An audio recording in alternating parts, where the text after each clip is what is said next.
Hi, it's Rachel here. I'm at my dad's place in Sydney, and I just thought I would show you what I'm up to with the fifth block in the Block of the Month Homespun project. I have skipped 2, 3 and 4 because I'm behind, but I thought I might as well go on with block number 5 whilst I'm here. So first I have prepared my 9-patch block, and it needs an iron. I've been travelling all about the countryside, and I've appliqued my vase, and I am now working on my flowers. So some of my fabrics are antique in here, and then some are new, and I used mostly fabrics from my stash. So I'll just move that out of the way because we don't need that now. And I've started working on my embroideries. So what I did was I drew all of the different embroideries all over on a piece of off-white cotton, and I've numbered them, number 8, 13, as they are in the magazine. I don't actually have the magazine with me, so I'm really just winging it with my embroideries and trying to remember what I did. So I apologize if I change anything, but I thought I'd show a couple of stitches. But basically what I did was draw it all onto one piece, and that makes it easier having a large piece to put it into the hoop. So I've started on flower number 3, and for this part here I just did some stem stitches. Some are 1 stitch, some are 2 stitches, and some are 3, just short and long randomly all the way around. For the center they are just small little circles or dots with satin stitch, and there might be anywhere between 4 or 5 stitches in each one.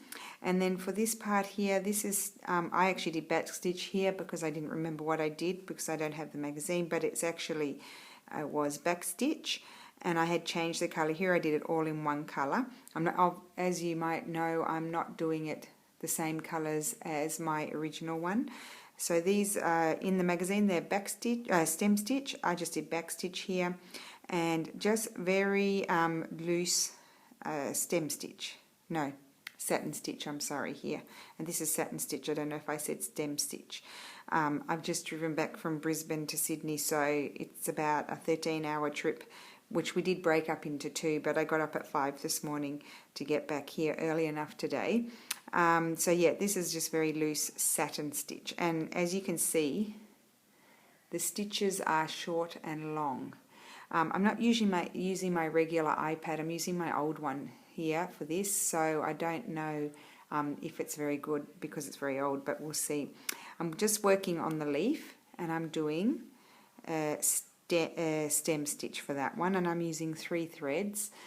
So basically with stem stitch, you come up here, and then you basically go back to almost where your other stitch ended, and you keep your thread on one side, always on the same side of the needle, and pull it through, and it creates the stem stitch. So I'll just finish that off quickly so you can see, and then I'll show you how I did the border of the leaf.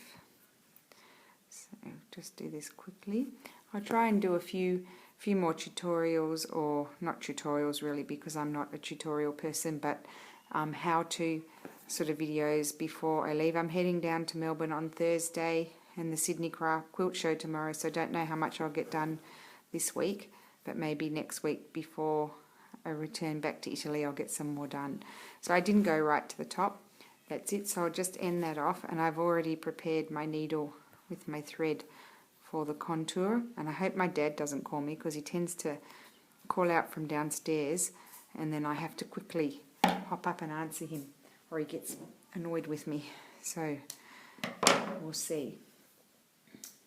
I think he's working, so that would be good. So down here what I did was just a very loose satin stitch. So see, I've got my drawn line here, and I'm just really going sort of on either side of it, coming up on one side. What I do to save on thread, because I'm not going really tight. I'll come back up on the same side as I went down. I don't know if you can see that. And you have very short little stitch from here to here, and you save on thread. And now we don't want these stitches to all be exactly the same length, and we don't want them 100% attached to each other. I don't know if I'm explaining myself properly. You can leave a little bit of space so it's fairly quick, and maybe just keep them on a very slight slant as you go around. And I won't do all the leaf because otherwise we'll be here all day and I have no idea how to speed up the video. And I'm sorry about the poor lighting, but it's a rainy day here, and so I've had to put the lights on as it's quite dark.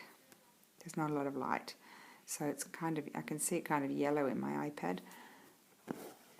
And I hope you can hear me, because I don't know on this iPad how the volume is. I've got all kinds of uncertainties doing a video in Australia.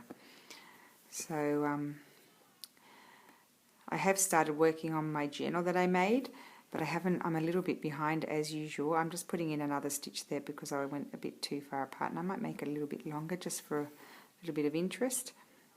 And I'll show you what the back looks like when I've done a bit more, so you can see how it is when you come up the side, and you really save so much thread. And I worked this out once. My aunt gave me a piece of silk embroidered crepey sort of fabric. It's Japanese, and it was all satin stitch, and I turned it over and I couldn't see the stitches in the back, and I was thinking, how did they do that? And then I figured out they probably came up next to each stitch. Where they went down, they came back up. Sometimes it's annoying you come up the same way, in the same hole that you went down, but you just need to really catch one thread of your fabric and then it's okay. So with this loose sort of satin stitch that doesn't have to be too perfect because it creates texture, it's really easy to do it that way. And I've done quite a bit here, so I'll just go all the way up here to the point here. You'll have your stitches going like that, and then you just slowly work your way around like that all the way down. And I'll just show you the back. So that's the back. See, you have just move that out of the way. You have your stitches like that instead of having them like this. So using again the same amount of thread on the underside as the upside, you're only using this little bit. It makes it also a little bit neater on the back as well. So we'll stop that one, and I'll just move my hoop over to this larger flower. I'll tell you what number. Actually, why don't we do these two little ones here. Now I know I did these in dusky sort of pinks, but I've sort of changed my colours for mine because I'm using my stash. So I'll just show the Colonial Knot, and I was going to use this brown here. I don't think it's the same brown as the one in the magazine, but what are we up to? 8 minutes. I'll finish this, then I'll switch off and do another video so you don't have to watch really long videos. My sister taught me a really cool way to do my knot. So you put your tail, this is where I've threaded it through, you put your tail facing down, so the point's here, like this, hold it there and wrap it around 2 or 3 times, and then just pull it around. I'll probably get stuck now. Pull it down like so, and you end up with a knot in the end. I was like, oh my god, I've been stitching all these years and I never knew that. She's done a few more courses than I have. I kind of taught myself. So basically for a colonial knot, now this is going to be difficult because I am left-handed, so you'll have to work it out. You hold your thread in your other hand, you get the point of your needle, you catch it. Can you see? Catch it underneath like so. So let's do it again. You catch it underneath. So this tail is underneath coming across. I'll do it again. Catch it underneath, and then bring this around, under and over, and that is it. That is the colonial knot. Hold on to it, don't let it go, and just pull it so you tighten the knot, and then come through like so, and that is the knot. So come up again. I'll probably do 5. I like to do uneven numbers, so there again. So here I've got my thread in one hand, my needle in the other. You go under and catch it. This comes over and under and over, sorry, and then down you go. You can watch me do all of them. That'll be fun. Like so. Oh, and now I've got a knot. So what am I going to do here? I'm going to snip it off and start again, because otherwise that won't work. So, and I'll just catch that loose thread so it doesn't come undone. I'll just do my knot again. So you have to be careful. Sometimes you do get a knot. So 1, 2, I'll just go around twice and see how I go to create my knot at the end. Okay, let's try again. I'm not too worried about it. So come up, then get your needle, you're holding it in this hand, go under and bring it up. This goes under and over in the opposite direction, and then hold on to it and down you go. And come up again, holding my thread taut, get my needle and kind of loop it under. So I've got a loop, and then this comes over and under and over the top, and that is it. It's fairly simple, you just have to get used to it. I'll do a few more. I think I'd like to do 5 on this one. So we'll do it again. Hold my thread, looping it, coming over the other way with the thread. So the first action is with your needle, and the second action is with your thread. So we'll do another one. So first with my needle, under and up, and then with my thread, under and up. Wait, I've caught it. Just start again. So with my needle, under and up, with my thread, under and over. And then put it in, and always make sure you hold on to it so it's taut, and then pull it down. How many is that? That's 5. That's enough for that one. So I'll end that off. And you see I have actually caught the one that I cut off. And just end that off.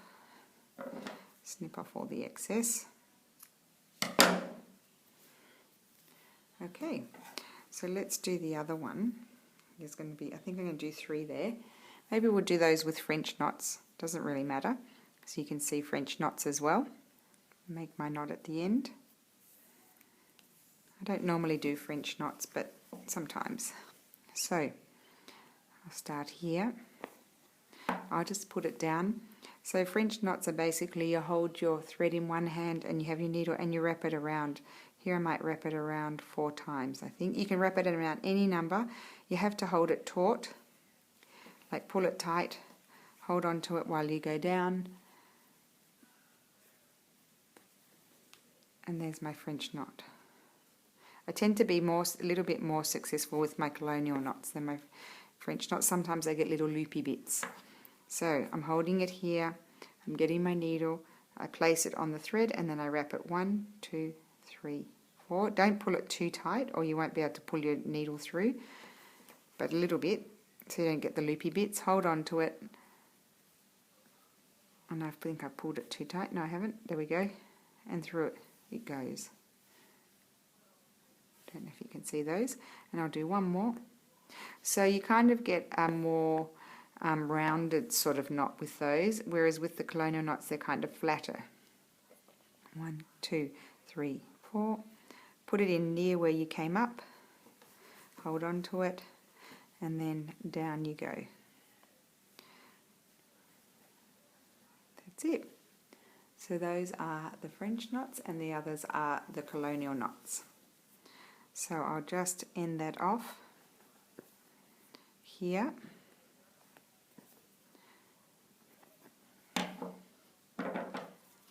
And then for the petals, all I did was a satin stitch a diagonal satin stitch on them. I'll just see what colour was I going to do for those. I think I was going to do this lilac colour for one, so I'll just grab some of that. I didn't bring very many colours, so I'm limited in my choices. I'm using 3 threads. I might have used, I think I used 3 in the pattern, but I can't remember, but could be 4. Some things were 4, some things were 3. So I'm just threading my needle here. Okay, and wrapping it around, making my knot at the end, getting in a tangle. Okay, so now if you're not very good at getting your rounded sort of shape, a trick is you could do back stitch around, and then you bring your stitches over the back stitch so that you cover them so you can't see them. That will help you get a better shape if you're worried about it. Otherwise, I do the same here as I did before. I'm doing my satin stitch, but it's diagonal. I'm not going straight. And I'm coming up next to where I went down. Can you see that? There? And that's all I did, and I just changed direction for each petal. Sometimes I went in the same direction, sometimes I changed. I just really go with the flow a little bit. There's no rules, and I think it's nice. I've been seeing in the Homespun group, lots of people have been putting their own spin on things, and that's really fabulous. It's really nice to see, and it's great for Sarah and I to see that as well, because, you know, we get inspiration from everybody.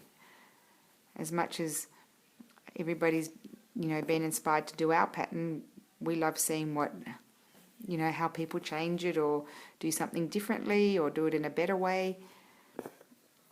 See, that came up because I came out in the wrong spot. I came in the same hole I came up in the same hole as I went down. I just have to move my needle over slightly so I don't do it again, to make sure I don't. And if you come up too far, you can always put in another stitch in the middle to fill it in. It's not a problem. So I really apologise about the light, but this is the best I can do at the moment. It's not a sunny day at all. And that is that one. And then I'll just jump over and do the next one. Oops, I came up again. But it does really save thread. There's no wastage. The light's not very good, so I can't really see very well.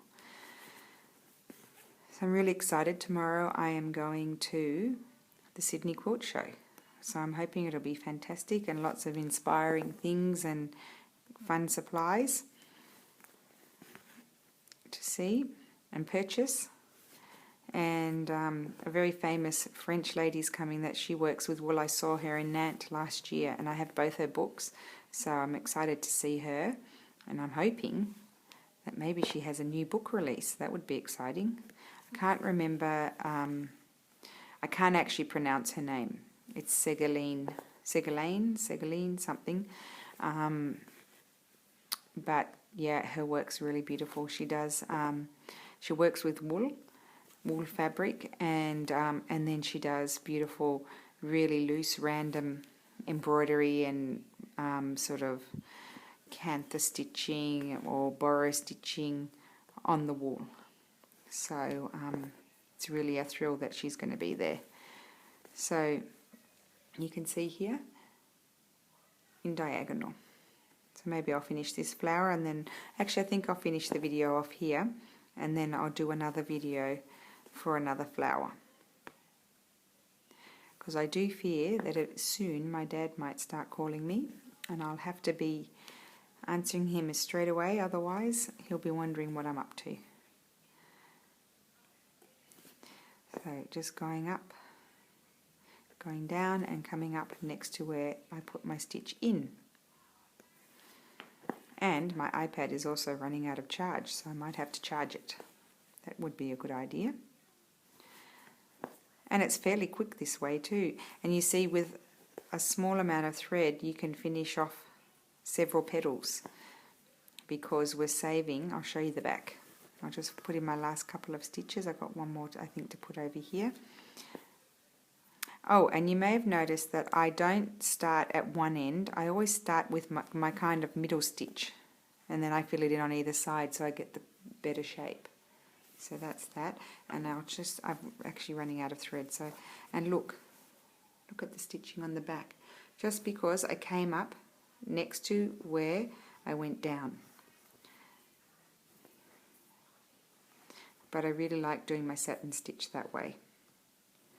Okay, so I think I'll end it off. I hope everybody is well. I'm looking forward to going, when I go back home, and making some more journals, because I haven't been doing those for a while. And I may come back with a flip through. I might do a little bit more in my journal. Obviously, I don't have any photographs printed. I'll do those when I get back to Italy. But I have been working a little bit in my journal, so I might show that. So thank you for watching, and I hope this was helpful, and I'll be back with some more of the homespun embroideries to show everybody. I don't think I will. I would love to get them finished and then show how I applique them, but that might have to be a little bit later. So thank you for watching. Bye.